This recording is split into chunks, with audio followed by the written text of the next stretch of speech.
തെളിച്ചമേകാൻ പൊൻപുലർക്കാലം വെളിച്ചമാകുമ്പോ നുറുങ്ങുവെട്ടം പക്ഷിപരാഗം തെളിച്ചു കാട്ടുമ്പോ വരുന്നു ദൈവം മനസ്സിനുള്ളിൽ തിളക്കമേകിടാൻ തരുന്നു ധ്യാന പ്രകാശമാർക്കും വിളക്ക് വയ്ക്കുമ്പോൾ നുറുങ്ങുവെട്ടം ഇറങ്ങിടട്ടെ ഹൃദന്തമെല്ലാം യുഗപ്രകാശത്താൽ മറഞ്ഞിടട്ടെ മനാന്ധകാരം യുഗപ്രസാദത്താൽ നുറുങ്ങുവെട്ടം.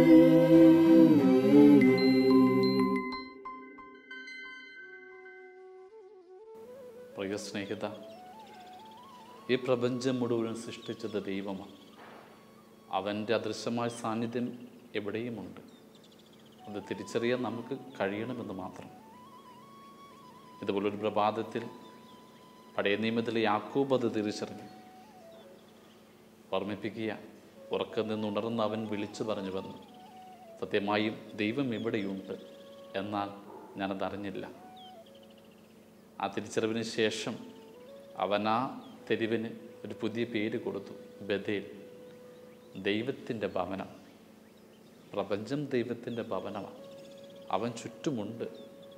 പക്ഷേ അത് തിരിച്ചറിയാൻ നമ്മുടെ ഹൃദയം ഉണരണം.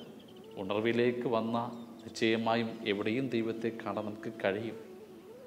ഓർക്കുക, ഒരു മനുഷ്യൻ ഒരു യഥാർത്ഥ ഗുരുവിനെ കാണാൻ മോഹിച്ചുകൊണ്ട് അന്വേഷണം ആരംഭിച്ചു.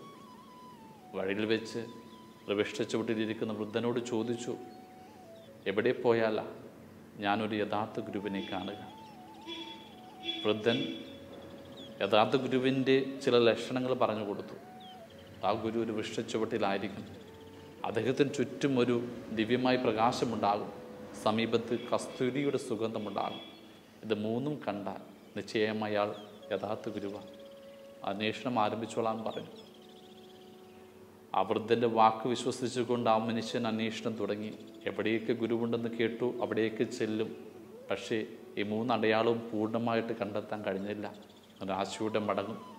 അങ്ങനെ അലഞ്ഞലഞ്ഞ അവസാനം 20 വർഷമായി. ഒരു യഥാർത്ഥ ഗുരുവിനെ കാണാൻ കഴിഞ്ഞില്ല. നിരാശയോടെ ഇരിക്കുമ്പോൾ കാണുക, അങ്ങ് ദൂരെ ഒരു വൃക്ഷച്ചുവട്ടിൽ ഒരു മനുഷ്യൻ ഇരിക്കുന്നു.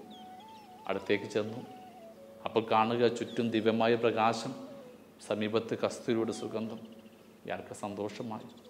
ഒടുവിൽ 20 വർഷങ്ങൾക്ക് ശേഷം യഥാർത്ഥ ഗുരുവിൻ്റെ അടുത്ത് ഞാൻ എത്തിയിരിക്കുന്നുവെന്ന സന്തോഷത്തോടെ ഓടിയെടുത്തപ്പോൾ കാണുകയാണ്, 20 വർഷങ്ങൾക്ക് മുമ്പ് ഗുരുവാരാണെന്ന് പറഞ്ഞ ആ വൃദ്ധൻ തന്നെ. നിരാശയോടെ ആ മനുഷ്യൻ പറഞ്ഞു, എന്തുകൊണ്ട് 20 വർഷം മുമ്പ് നിങ്ങൾ ഗുരുവാണെന്ന സത്യം എന്നോട് പറഞ്ഞില്ല? എന്തിനാ എൻ്റെ 20 വർഷം അങ്ങ് പാഴാക്കിയത്? ചിരിച്ചുകൊണ്ടപ്പോൾ ആ വൃദ്ധൻ പറഞ്ഞു, പണ്ട് എൻ്റെ അടുത്ത് വന്നപ്പോഴും ഞാൻ വൃക്ഷച്ചുവട്ടിലായിരുന്നു. എൻ്റെ ചുറ്റും ദിവ്യമായ പ്രകാശവും കസ്തൂരിയുടെ സുഗന്ധവും ഉണ്ടായിരുന്നു. പക്ഷെ നീ അത് തിരിച്ചറിഞ്ഞില്ല. കാരണം 20 വർഷത്തെ നിൻ്റെ അലച്ചിലുകളാണ് നിൻ്റെ ഹൃദയത്തെ ശുദ്ധീകരിച്ചിരിക്കുന്നത്.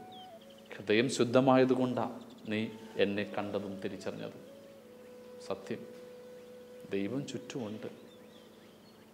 അവനനുഭവിക്കാൻ നമ്മുടെ ഹൃദയം ശുദ്ധമായിട്ടില്ല എന്നതാണ് നമ്മുടെ കുഴപ്പം. യേശു ഓർമ്മിപ്പിച്ചില്ലേ, അഷ്ടസൗഭാഗ്യത്തിൽ ഹൃദയശുദ്ധിയുള്ളവ ദൈവത്തെ കാണും.